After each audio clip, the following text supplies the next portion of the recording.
இல்ல முதல் முறை வாக்காளர்கள்னாலும் யாரு இப்ப பாக்குறேன், ஒரு உடல்நிலை முடியாத தருணத்தில் கூட சக்கர வண்டியில வந்தா கூட இந்த கியூ கொளுத்தக்கூடிய வெயில் அதெல்லாம் பொருட்படுத்தாம ஒரு பெரியவர் தன்னுடைய தாயாரை அழைத்து வந்து வாக்கு செலுத்த வேண்டும் என்று வாக்களித்து விட்டு செல்வதை பார்க்கும்போது அவரு நான் வாழ்த்தினேன். ஏன்னு கேட்டாக்கா, தன்னுடைய ஜனநாயக கடமையை மட்டும் ஆற்றுவதோடு மட்டுமல்லாமல் தன்னுடைய தாயாரும் வாக்களிக்க வேண்டும் என்று இந்த தாய் நாட்டுக்காக, இந்த தாய் மண்ணுக்காக, இந்திய தேசத்துக்காக அவர் எடுத்துக்கொண்ட அந்த முயற்சியை பார்க்கும்போது அவர்கள் எல்லாமே அந்த உணர்வோடு இருக்கும்போது முதல் முறையாக வாக்கு செலுத்தக்கூடிய வாக்காளர்கள், இளைஞர்கள், அடுத்த தலைமுறையினர் அவங்கெல்லாம் வரணும். வெயிலெல்லாம் பார்க்க கூடாது. வெயில் சுட்டரிக்குது. தோகையை விரிச்சானாதான் மயில், கூவுனாதான் குயில், தண்டவாளத்தில் ஓடுனாதான் ரயில், கோடை காலத்தில் சுட்டரிச்சாதான் வெயில். வெயில்னா அடிக்கதான் செய்யும். அதையும் மீறி வாக்களிக்க வரணும். நான் இப்ப வாக்களித்து விட்டு வந்தேன். அதாவது வாக்குச்சீட்டில் ஓட்டு போடக்கூடிய அந்த காலத்திலிருந்து என்னுடைய இளம் வயதிலிருந்து பார்க்கிறேன். இன்னைக்கு இவிஎம்ல எந்திர வாக்குப்பதிவு போடக்கூடிய இந்த காலகட்டம் வரை காலங்கள் மாறிக்கொண்டே இருக்கிறது. இது இன்னைக்கு பாத்தீங்கன்னா பேஸ்புக் காலம், ட்விட்டர் காலம், இது ஏஐ காலம், இது கம்ப்யூட்டர் காலம், இது கலி காலம். காலம் வேணா மாறிக்கிட்டே இருக்கலாம், ஆனா கடவுள் கையில தான் இருக்குது காலம். அந்த கடவுளோட அருளால, அந்த கடவுளோட கருணையால நல்லா இருக்கணும் இந்த ஞானம். இந்த ஞானம் நல்லா இருக்க, உலகம் நல்லா இருக்க. இப்ப பாத்தீங்க, துபாயில பாத்தீங்கன்னா அவ்வளவு பெரிய கொட்டும் மழை, அவ்வளவு பெரிய வெள்ளம். அதாவது இயற்கையை மீறி, இறைவனை மீறி மனிதர்கள் நாம் என்ன நினைத்தாலும் அது தவறாதான் போகும். நம்ம எவ்வளவுதான் செயற்கை மழையை பொழிவு வைக்கலாம்னு நினைச்சாலும் செயற்கை மழையா இயற்கை மழையா இன்னைக்கு விவாதம்.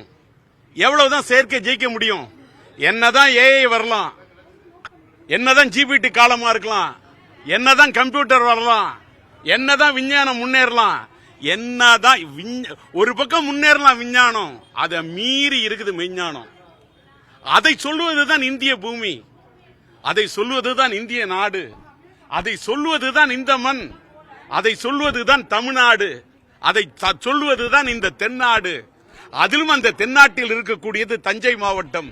அந்த தஞ்சை மாவட்டத்தில் அந்த ராஜராஜ சோழனும் ராஜேந்திர சோழனும் கால் பதித்து ஆட்சி செலுத்தி இந்த மண்ணிலே தஞ்சை தரணியின் நெஞ்சை நிமிர்த்தி காட்டிய அந்த சோழ மன்னனுடைய அந்த தஞ்சை மண்ணில் இருந்து, அந்த தஞ்சை மாவட்டத்திலிருந்து, மயிலாடுதுறையில் இருந்து வந்தவன் என்ற முறையில் இந்த மண்ணின் மகிமையை நினைத்து இந்த மண்ணிலே பிறந்த ஒரு இந்தியனாக என்னை எண்ணி பார்த்து வாக்களித்தில் நான் பெருமைப்படுகின்றேன். இதை என்னுடைய பாக்கியமாக கருதுறேன். இன்னைக்கு வாக்களிக்கிறோம்னு சொன்னா கடவுளுடைய அருள் இருந்தாதான் வாக்களிக்க வர முடியும். கடவுளோட அருள் இல்லாட்டா எதுவுமே நடக்காது. அந்த கடவுளோட அருள் இருக்கிறதுனால நான் நிழல நின்று பேசுறேன், உங்களுடைய முன்னாடி நின்று பேசுறேன். வாய் இருக்கவங்களும் பேசிட முடியாது, வாய்ப்பு இருக்கிறவங்க மட்டும்தான் பேச முடியும். எனக்கு ஒரு வாய்ப்பளித்ததுக்கு நன்றி. கடவுளோட அருள் மட்டுமே வச்சு அரசியல் பண்ணக்கூடியவர்களுக்கு குறிப்பிட்டு சொல்றீங்களா? கடவுளோட அருள் இருக்கணும்.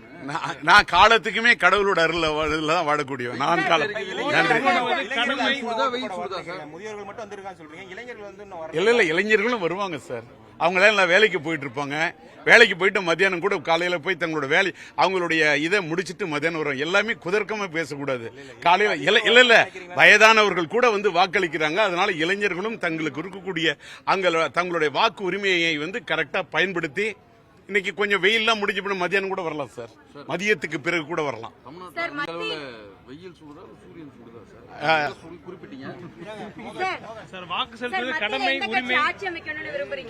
இறைவன் என்ன நினைக்கிறானோ அதான்.